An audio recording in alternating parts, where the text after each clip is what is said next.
Hello friends, मेरा नाम है गगन और आपका बहुत-बहुत स्वागत है कॉटलिन्स ट्यूटोरियल सीरीज में। इस वीडियो में हम सीखने वाले हैं वैल और वेर के कंसेप्ट को। चलिए शुरू करते हैं। दोस्तों, आपको पता चल ही गया होगा, अगर हमें इसमें वेरिएबल बनाना है तो उसके लिए यूज़ करना होता है वेर। और इसमें मैं बता दूं आपको कि अगर हमें कांस्टेंट बनाना है तो उसके लिए हमें यूज़ करना होता है वैल।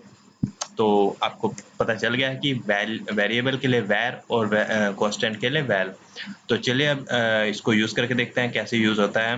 दोस्तों, हमने यहाँ पर एक वेरिएबल नाम बनाया है, नेम को बनाया है वेरिएबल।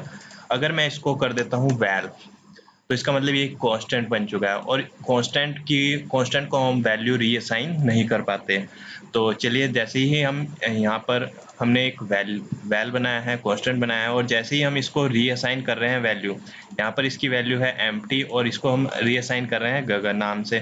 तो ये हमें बता रहा है well can not be reassign. इसका मतलब ये है कि हम इसको रीअसाइन वैल्यू नहीं कर सकते।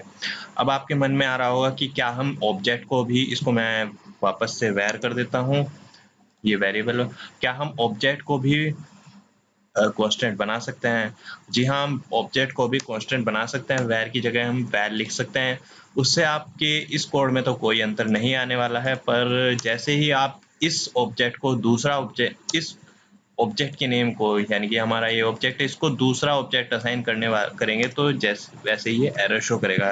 करके देखते हैं हम। इस ऑब्जेक्ट को हमने असाइन किया हुआ है ऑलरेडी ह्यूमन नाम का एक ऑब्जेक्ट, और इसको हम दोबारा से एक नया ऑब्जेक्ट ह्यूमन नाम का असाइन करेंगे तो ये एरर शो करेगा कि वैल्यू कैन नॉट बी रीअसाइंड।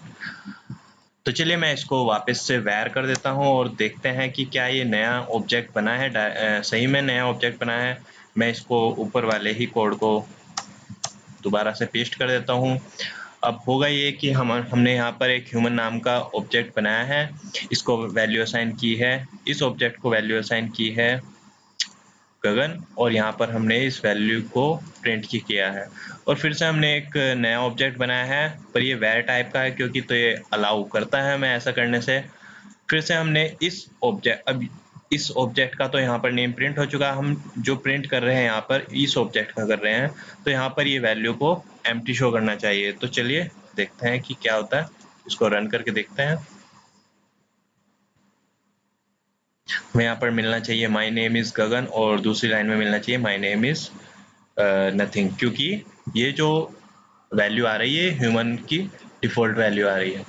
तो आशा करता हूँ आपको ये कंसेप्ट समझ में आया होगा, और आपको कुछ भी समझ में नहीं आया तो कमेंट में लिखिए।